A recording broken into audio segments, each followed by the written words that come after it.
안녕하세요. 경제 엑스레이의 이경태 기자입니다. 요즘 경제 상황을 보면서 많은 분들이 한숨을 내쉬고 있습니다. 일단 일자리가 제대로 마련되어 있지 않은 상황이고요. 그리고 고소득층과 저소득층 간의 소득 분배가 또 불균형을 이루고 있다고 합니다.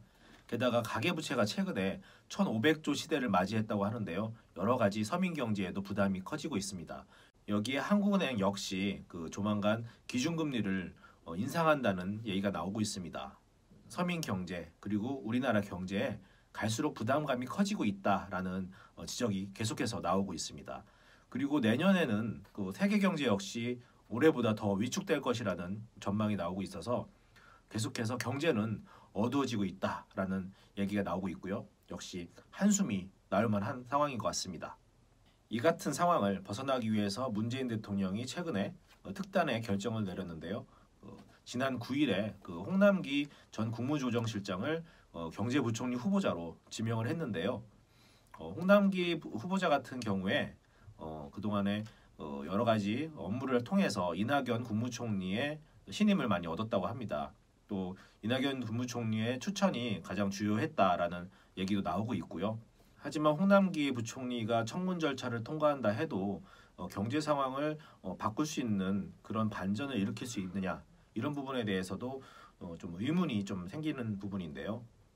현재 상황이 사람을 바꾼다고 해도 해결될 수 있는 그런 상황이 아니기 때문입니다. 홍남기 후보자는 사실 새롭게 무언가를 해나가는 그런 성향보다는 기존의 정책을 관리해 나갈 수 있는 적임자라는 평가를 받고 있습니다.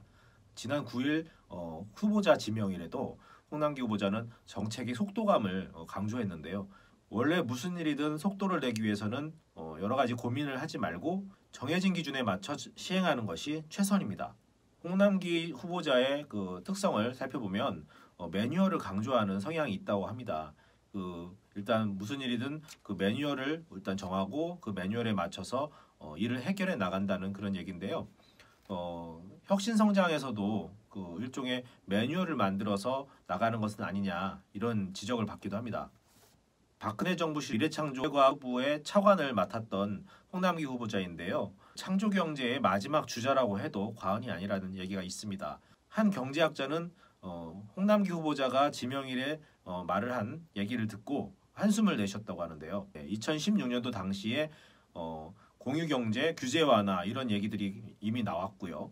그해 7월에 관계부처 전체 합동대책회의에서 홍남기 후보자가 당시 차관이었죠. 서비스 산업 발전에 대한 얘기를 했다고 합니다.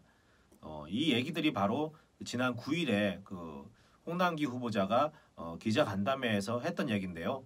이 얘기가 바로 창조경제의 어떤 여러 가지 시행착오를 아직까지 벗어나지 못했다, 이런 얘기로 지적이 되고 있습니다.